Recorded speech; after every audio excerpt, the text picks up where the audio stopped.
Guess what time it is? That's right. Library time. Because of Winn Dixie. Well, you may remember where we left off last week, which was Miss Franny checked out a book for Opal so that she could read it to Gloria Dump. It's called Gone with the Wind. Remember, it was about the Civil War. And Miss Franny also told Opal and Amanda about her great-grandfather and his candy factory. Remember, he'd gone away to war, and when he came back, his house had been burned down. His mom and his sisters died of a disease. His dad was killed in the war, so he was all alone, and he was sad, and so he built a candy factory and poured all of his sadness into making candy. So that was where we left off. Now we're on chapter 18. Excuse me. When we got to Gloria Dump's, I told her I had 2 surprises for her, and I asked which one did she want first, the small one or the big one. The small one, Gloria said.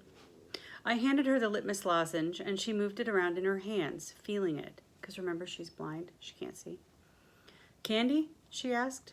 Yes, ma'am, I told her. It's called a litmus lozenge. Oh, Lord, yes, I remember these candies. My daddy used to eat them. She unwrapped the litmus lozenge and put it in her mouth and nodded her head. Do you like it? I asked her. Mm-hmm. She nodded her head slowly. It tastes sweet, but it also tastes like people leaving. You mean sad? I asked. Does it taste like sorrow to you? That's right, she said. It tastes sorrowful, but sweet. Now what's surprise number 2? A book, I said. A book? Uh-huh, I said. I'm going to read it out loud to you. It's called Gone with the Wind. Miss Franny says it's a great book. It's about the Civil War. Do you know about the Civil War? I've heard it mentioned a time or two, said Gloria, nodding her head and sucking on her litmus lozenge. It's going to take us a long time to read this book, I told her. There are 1,037 pages. Well, we best get started then, said Gloria. She leaned back in her chair and crossed her hands on her stomach. And so I read the first chapter of Gone with the Wind out loud to Gloria Dump.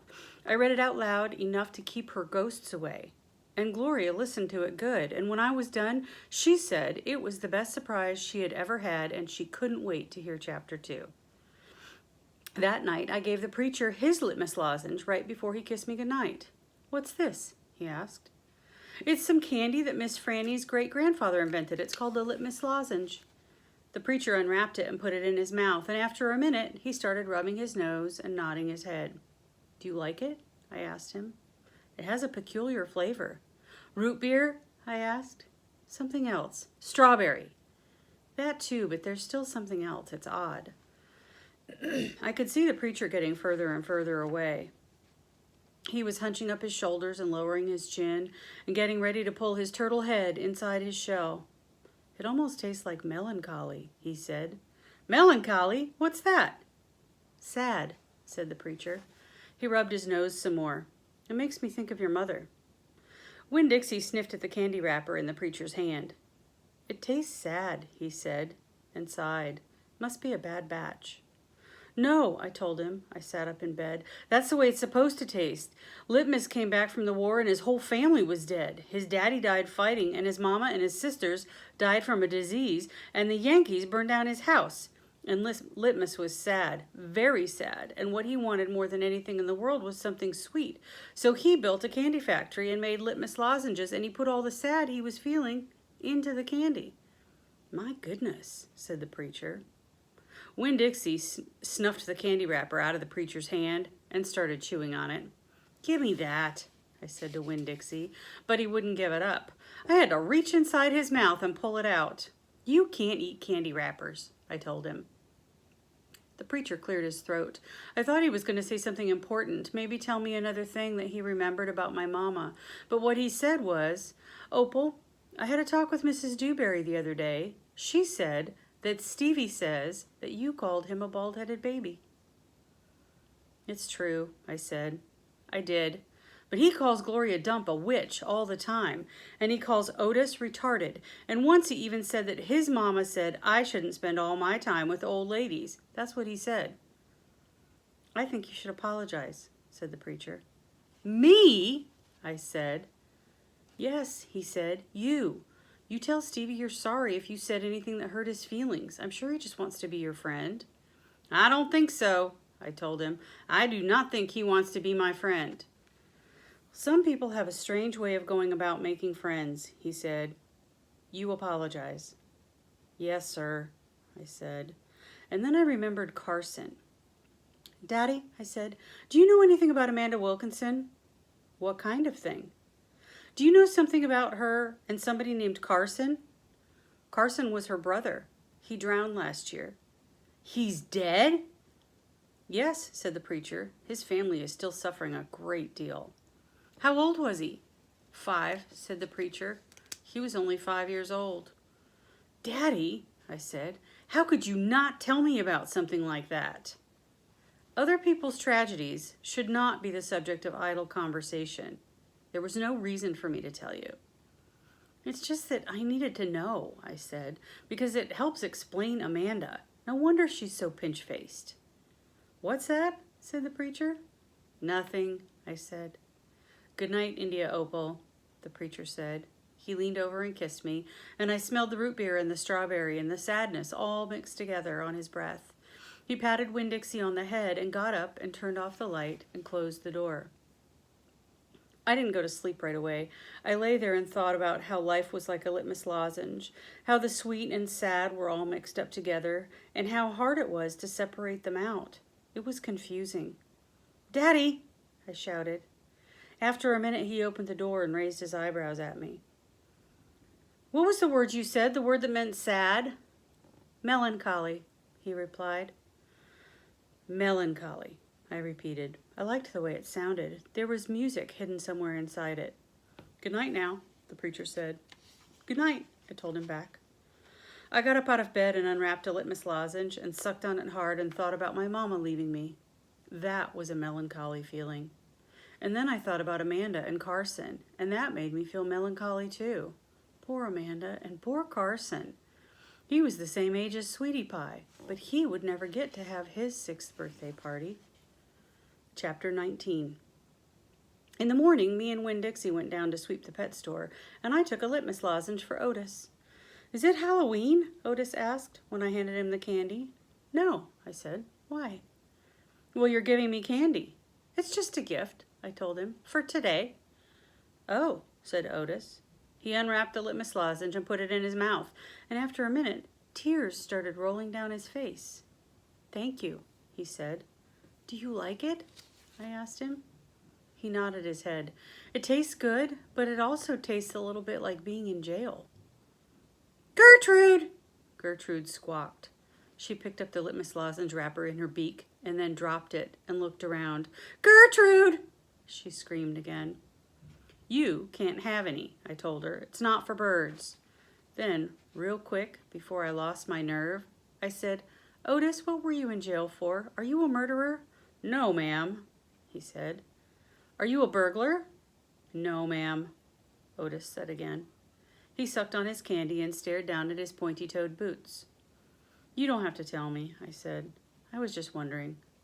I ain't a dangerous man, Otis said, if that's what you're thinking. I'm lonely, but I ain't dangerous. Okay, I said. And I went into the back room to get my broom, and when I came back out, Otis was standing where I left him, still staring down at his feet. It was on account of the music, he said. What was? I asked. Why I went to jail. It was on account of the music. What happened? I wouldn't stop playing my guitar. It used to be I played it on the street, and sometimes people would give me money, but I didn't do it for the money. I did it because the music is better if somebody's listening to it. Anyway, the police came, and they told me to stop it. They said how I was breaking the law, and the whole time they were talking to me, I went right on playing my music, and that made them mad, and they tried to put handcuffs on me. He sighed. I didn't like that. I wouldn't have been able to play my guitar with them things on. And what happened? I asked him. I hit them, he whispered. You hit the police? Uh-huh, one of them.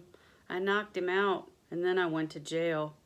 And they locked me up and wouldn't let me have my guitar, and when they finally let me out, they made me promise I would never play my guitar on the street again. He looked up at me real quick and then back down at his boots. And I don't. I only play it in here for the animals. Gertrude, the human Gertrude, she owns this shop. She gave me the job when she read about me in the paper, and she said it's all right for me to play music for the animals. You play your music for me and Winn Dixie and Sweetie Pie, I said. Yeah, he agreed, but you ain't on the street. Thank you for telling me about it, Otis, I said. It's all right, he said. I don't mind. Sweetie Pie came in and I gave her a litmus lozenge, and she spit it straight out. She said it tasted bad. She said it tasted like not having a dog. I swept the floor real slow that day. I wanted to keep Otis company. I didn't want him to be lonely.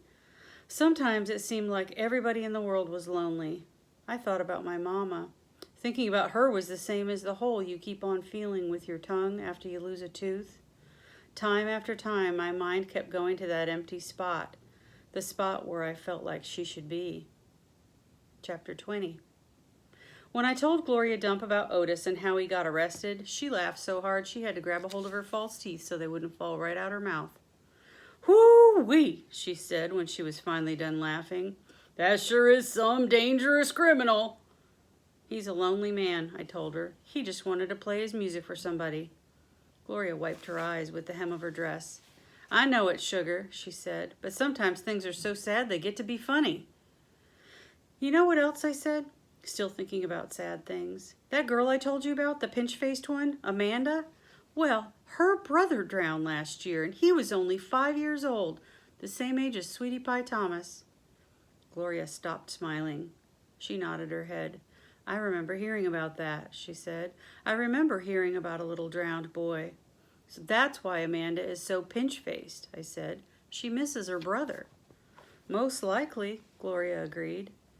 Do you think everybody misses somebody, like I miss my mama? Mm-hmm, said Gloria. She closed her eyes. I believe sometimes the whole world has an aching heart.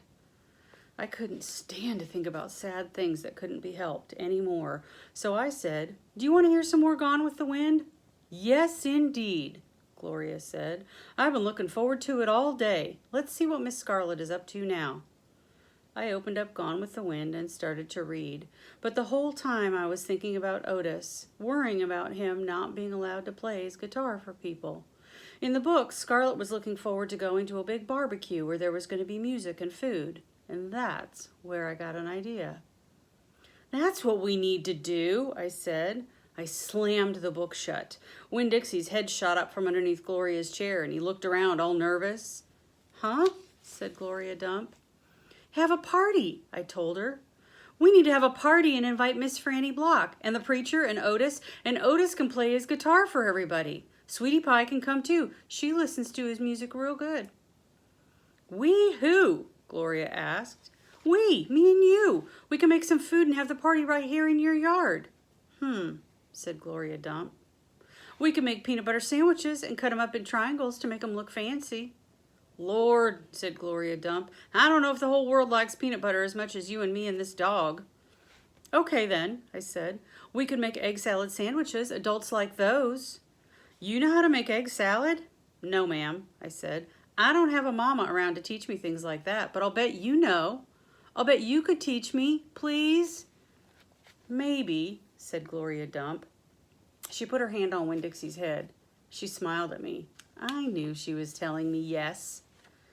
Thank you, I said. I went over and I hugged her. I squeezed her hard. Winn Dixie wagged his tail and tried to get in between the two of us. He couldn't stand being left out of anything. It's going to be the best party ever, I told Gloria. You got to make me one promise, though, Gloria said. All right, I told her.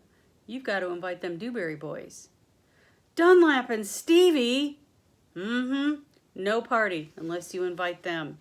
I have to? Yes, said Gloria Dump. Now you promise me. I promise, I said. I didn't like the idea, but I promised. I started inviting people right away. I asked the preacher first. Daddy, I said. Opal, the preacher said back. Daddy, me and Winn Dixie and Gloria Dump are having a party. Well, said the preacher, that's nice. You have a good time. Daddy, I said. I'm telling you because you're invited. Oh, said the preacher. He rubbed his nose. I see. Can you come? I asked him. He sighed.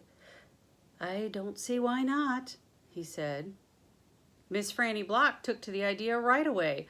A party, she said, and clapped her hands together. Yes, ma'am, I told her. It will be kind of like the barbecue at 12 Oaks in Gone with the Wind, only it's not going to be as many people, and we're going to serve egg salad sandwiches instead of barbecue. That sounds lovely, Miss Franny said, and then she pointed at the back of the library and whispered, maybe you should ask Amanda, too. She probably won't want to come, I said. She doesn't like me very much. Ask her. See what she says, Miss Franny whispered. So I walked to the back of the library and I asked Amanda Wilkinson in my best manners voice to please come to my party. She looked around all nervous like. A party? She said. Yes, I said. I sure would like it if you could come. She stared at me with her mouth open. Okay, she said after a minute. I mean, yes, thank you. I would love to. And just like I promised Gloria, I asked the Dewberry boys. I ain't going to no party at a witch's house, Stevie said. Dunlap knocked Stevie with his elbow. We'll come, he said. We will not, said Stevie. That witch might cook us up in her big old witch's pot. I don't care if you come or not, I told them. I'm just asking because I promised I would. We'll be there, said Dunlap, and he nodded at me and smiled. Sweetie Pie was very excited when I invited her. What's the theme? She asked. Well, there isn't one, I said. You gotta think of a theme, she told me. She stuck her knuckle in her mouth and then pulled it back out. It ain't a party without a theme. Is this dog coming? She asked. She wrapped her arms around Winn Dixie and squeezed him so hard his eyes almost popped out of his head. Yes, I told her. Good, she said. You can make that the theme. It could be a dog party. I'll think about it, I told her. The last person I asked was Otis. I told him all about the party and that he was invited, and he said, no, thank you. Why not? I asked. I don't like parties, said Otis. Please, I begged. It won't be a party unless you come. I'll give you a whole free week of sweeping and arranging and dusting. If you come to the party, that's what I'll do. A whole week for free, Otis said, looking up at me. Yes, sir, I told him. But I don't have to talk to people, right? No, sir, I said. You don't. But bring your guitar. Maybe you could play us some music. Maybe, said Otis. He looked down at his boots again real quick, trying to hide his smile. Thank you, I told him. Thank you for deciding to come. We're going to stop there. Next week is chapter 21. I love your faces. I'm sorry I'm not getting to see them today, but I hope you enjoy the story. I'll see you soon.